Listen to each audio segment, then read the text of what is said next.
اسلام نے جس وقت مسلمانوں کو ان کا یہ نظام دیکھا تو ان سے یہ مطالبہ کیا کہ ان کا نظم اجتماعی دیکھنے کے بعد امرہم شورا بینہم کے مطابق جو انتقال اقتدار دیا جائے گا یا جو کہ حکومت جس بنیاد پہ بنے گی وہ اسی اصول پر بنے گی، امرہم شورا بینہم، اور یہ اصلاً جمہوریت کا اصول ہے۔ آپ کئی دفعہ یہ کہہ چکے ہیں کہ جمہوریت ہمارے لیے ہمارا ایمان کا حصہ ہے، لیکن ہم نے یہ تاریخ میں یہ دیکھا کہ لاسٹ جو ہماری حکومت بنی تھی جس میں مارشل لا لگایا گیا تھا، وہ جنرل پرویز مشرف صاحب نے لگایا تھا۔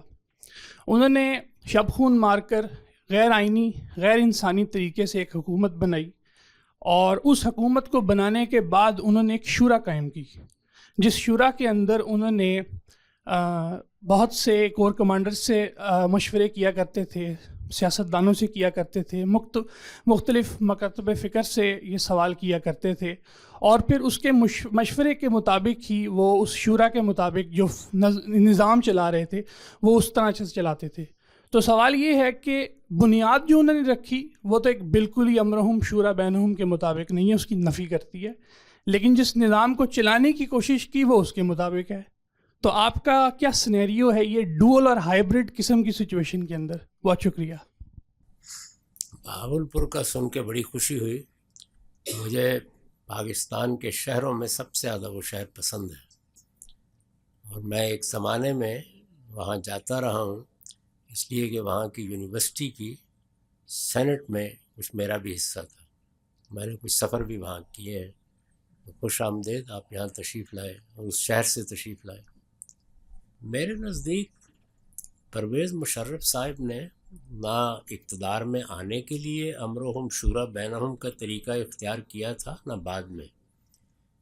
امرہم شورا بینہم کا مطلب یہ نہیں ہے کہ آپ کچھ لوگوں کا انتخاب کریں اور ان سے اگر آپ کا دل چاہے تو مشورہ کر لیا کریں۔ امرہم شورا بینہم کا مطلب یہ ہے کہ آپ جن مسلمانوں پر حکومت کر رہے ہیں ان کو آپ مشورے میں حصے دار بنائیں۔ وہ دو ہی صورتوں میں ہو سکتا ہے، پوری قوم سے مشورہ کیا جائے، ظاہر ہے ہر معاملے میں یہ ممکن نہیں ہے۔ چنانچہ خود رسالت مآب صلی اللہ علیہ وسلم نے حنین کے موقع پر جب حوازن کے قیدیوں کا مسئلہ زیر بحث آیا ہے تو یہ بتا دیا کہ نہیں، لوگ اپنے عرفاء منتخب کر کے بھیج دیا کریں، لوگوں کے نمائندوں کی وساطت سے۔ وہ منتخب ہونے چاہیے، وہ لوگوں کے اعتماد سے جانے چاہیے۔ انہی کو ہمارے ہاں اصطلاح میں ارباب حل و عقد کہتے ہیں۔ تو مشورہ ارباب حل و عقد سے ہونا چاہیے۔ ارباب حل و عقد کے ساتھ مشورہ ہے تو وہ امرہم شورا بینہم کی پیروی ہے، اور اگر وہ اپنے منتخب کردہ یا اپنے نامزد کردہ لوگوں سے مشورہ ہے تو وہ باعث ثواب تو شاید ہو جائے، وہ امرہم شورا بینہم کی پیروی نہیں ہوگی۔ اس طرح کی ایک شورا تو ہمارے ضیاء الحق صاحب نے بھی قائم کر دی تھی۔ آپ کے علم میں ہے کہ اس میں پورے ملک سے ان کے خیال کے مطابق اصل ارباب حل و عقد منتخب کیے گئے تھے۔ میں نے ایک مرتبہ اپنے ایک عزیز دوست سے پوچھا کہ انتخاب کرنے میں آپ کا بھی کچھ ہاتھ ہے؟ انہوں نے کہا ہاں، اس لیے مجھے یہ حیثیت حاصل ہے کہ میں علاقے کا ڈپٹی کمشنر ہوں۔ تو وہ ایسے ہی منتخب ہوئے تھے۔